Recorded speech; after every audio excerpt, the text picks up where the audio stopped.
If I were to guess, I would say that you probably want to get stronger. It may not be one of your top 3 goals, but added strength is one of the biggest benefits that everyone looks for in the gym. And let's be honest, no one's ever said, hey, I want to be leaner, I want to have more muscle, but I like to be a little bit weaker. I'm too strong. Hi and welcome to E3 Strength. My name is Earl, and today I'm going to go over one of the biggest gauges of strength in the gym, the deadlift. Now, not only does this show how strong you are or different aspects of your body may be, but it will actually help you develop core, glute, and overall full body strength. In this video, I'm going to go over the fundamentals of a kettlebell deadlift.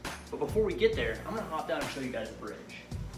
So a bridge, as you know, is flat on your back, and you're going to squeeze your glutes, the main muscles that are going to be lifting this kettlebell off the ground to bring yourself up. This is a great activation technique, but also if I lift my toes, this would be the exact same position, to some degree, that you would be doing the deadlift. So if I stay on my heels, just like I am, when I go to do this kettlebell deadlift, essentially, I'm in a bridge on my heels. So they're very, very similar. That's step 1.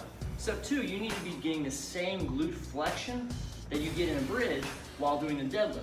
The big key is to drive your hips back and not your knees forward.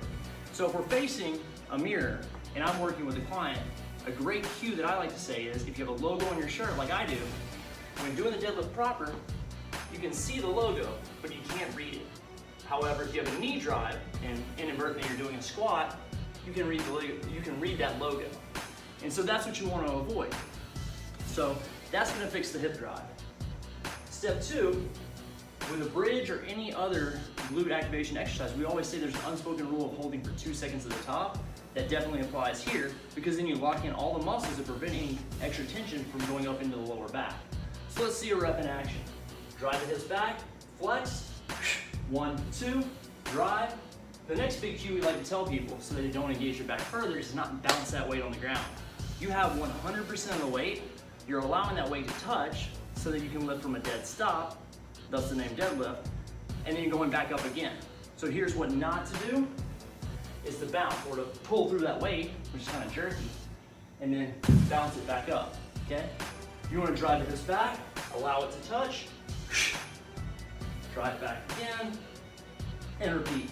1, 2 at the top, and that's your pattern. The goal that you should do for an evaluation is out of a scale of 1 to 10, if your glutes are on fire, being a 10, you need to be somewhere between a 5 and a 7. You may never actually get the activation to be at 8, 9, or even a 10, but that's always your goal. Trying to really get these muscles to do their job so that you don't have any other problems with your lower back or hamstrings. We hope this information has been helpful. If it has, please give us a like, a comment, or a share. Let us know how E3 can help you guys in the future. Don't forget to click this button right in front of my shirt and subscribe. And for more great videos, you can click here or here. Thanks.